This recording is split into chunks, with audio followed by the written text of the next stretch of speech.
Indonesia, sebuah negeri yang dibangun di atas kekayaan yang tak terhitung. Kita tahu tentang emas dan nikelnya. Tapi bagaimana dengan kekayaan yang tersembunyi yang lenyap dalam lipatan sejarah dan mitos? Di video ini, apa jadinya? Meluncurkan ekspedisi investigasi ke 7 lokasi paling misterius di Nusantara. Ini bukan sekadar mencari tumpukan emas. Kita mencari bukti yang bisa mengubah sejarah, artefak yang dipertaruhkan dengan nyawa, dan peradaban yang hilang dari peta.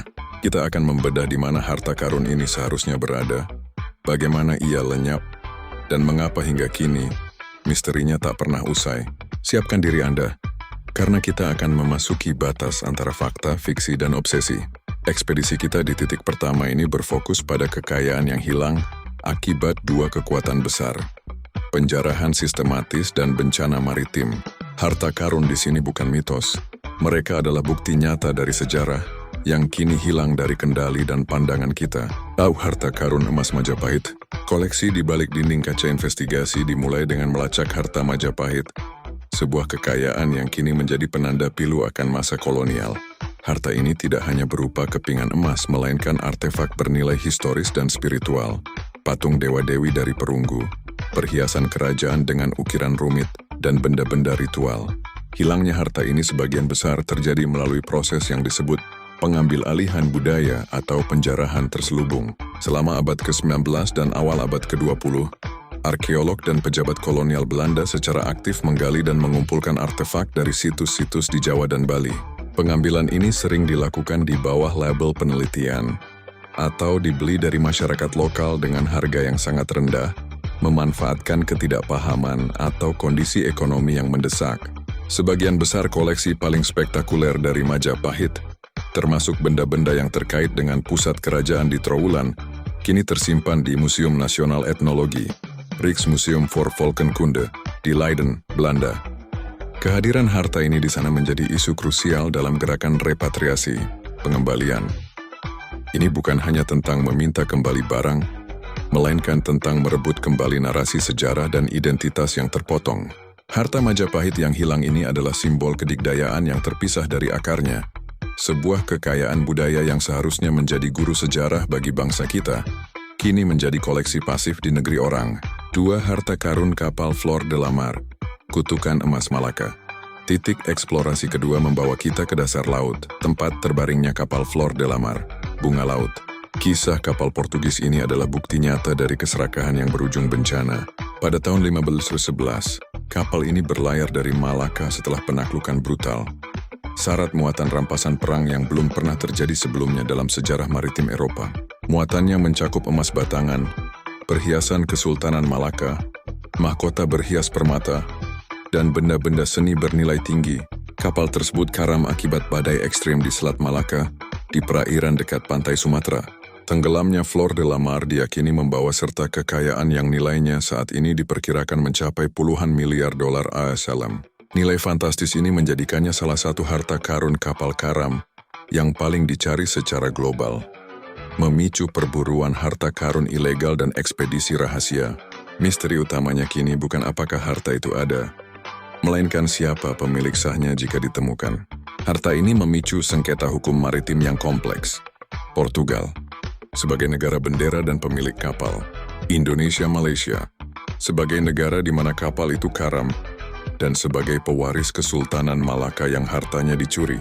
Harta karun Flor de la Mar adalah simbol pengkhianatan historis yang menunggu untuk diangkat.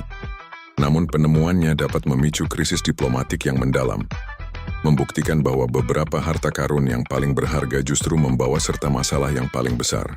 Ekspedisi kita kini fokus pada 2 jenis harta karun yang paling menarik karena daya spekulatifnya. Yang pertama adalah harta karun material dengan lapisan konspirasi politik, dan yang kedua adalah harta karun pengetahuan yang terkubur di bawah tanah. Kedua-duanya memiliki potensi untuk mengguncang pemahaman kita tentang sejarah. 3. Emas Yamashita, investigasi bunker rahasia dan warisan Soekarno. Emas Yamashita, atau Yamashita's Gold, adalah legenda harta karun yang paling memecah belah. Ceritanya berakar dari Perang Dunia II, di mana Jenderal Tomoyuki Yamashita dan militer Jepang dituduh menjara emas, berlian, dan artefak tak ternilai dari berbagai negara Asia dan menyembunyikannya di ribuan terowongan rahasia bunker di Filipina, dan wilayah yang dikuasai Jepang termasuk Indonesia.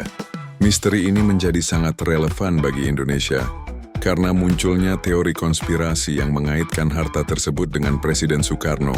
Beberapa klaim yang sering beredar di kalangan pemburu harta karun dan analis sejarah alternatif menyatakan bahwa Soekarno, melalui negosiasi rahasia, mendapatkan akses ke sebagian kecil dari emas Yamashita.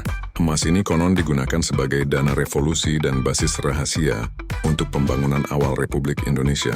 Teori ini mengubah emas tersebut dari sekadar rampasan perang menjadi aset strategis nasional yang diselimuti kerahasiaan tingkat tinggi.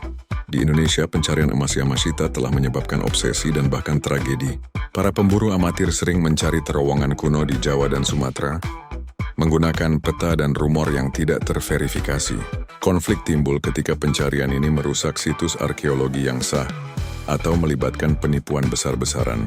Eksplorasi Yamashita menuntut kita memisahkan antara mitos yang didorong keserakahan dan kemungkinan historis bahwa sebagian harta memang digunakan untuk kepentingan politik saat negara baru didirikan. Nilai harta karun ini, jika benar ada, bisa mengubah peta ekonomi dunia. 4. Harta karun situs Gunung Padang menggali peradaban yang hilang. Kita beralih dari harta material ke harta yang paling berharga, pengetahuan.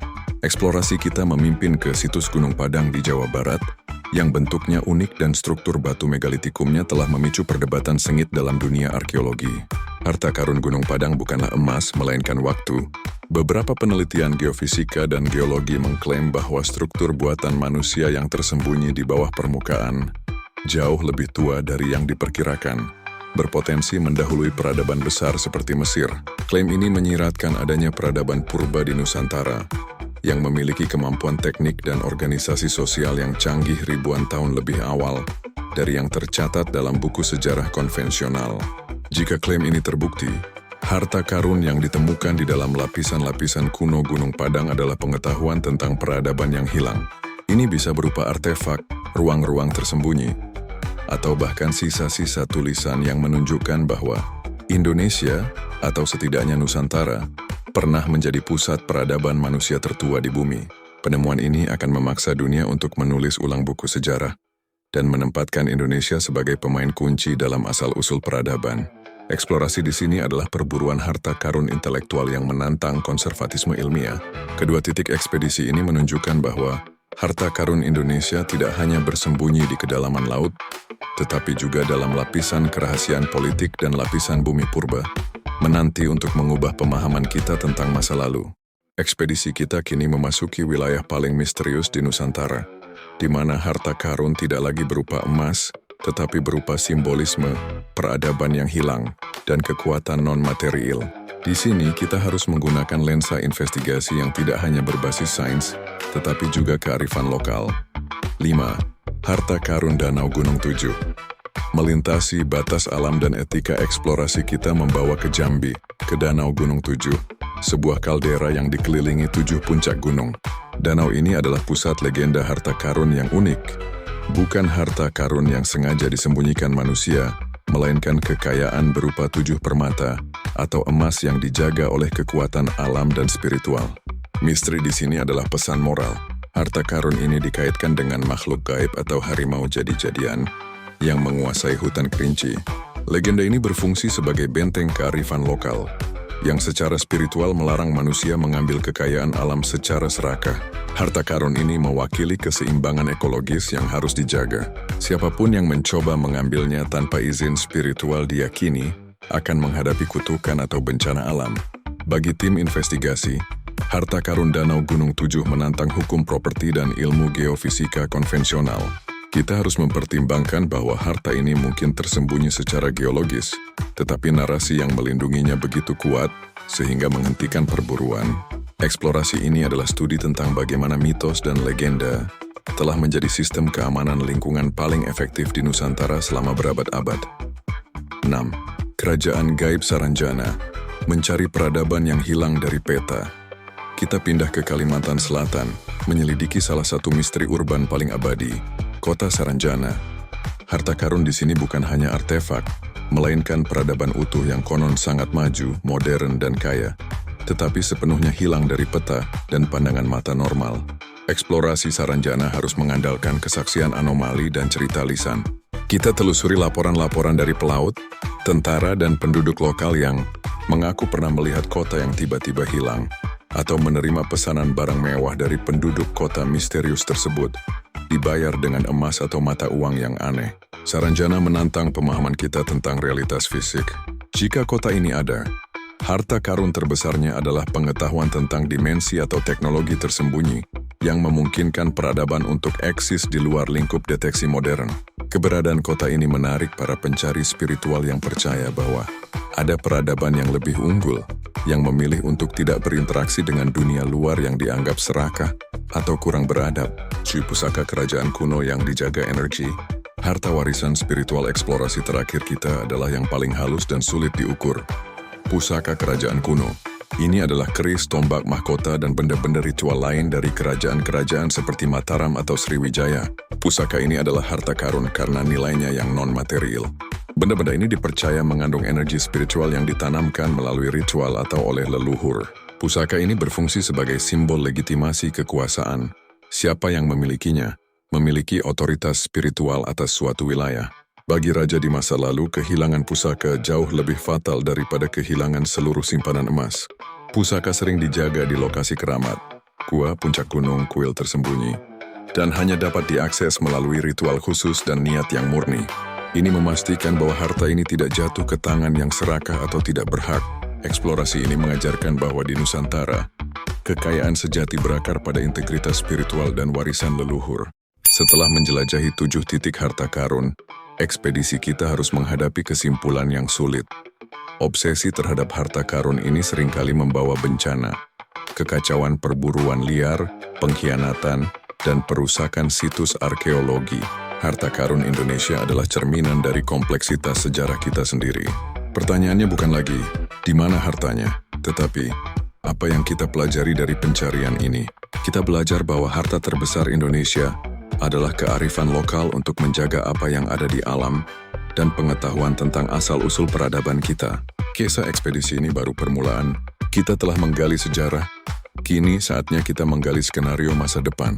Jika Anda penasaran untuk menggali lebih dalam, pastikan untuk subscribe channel kami dan nyalakan notifikasi.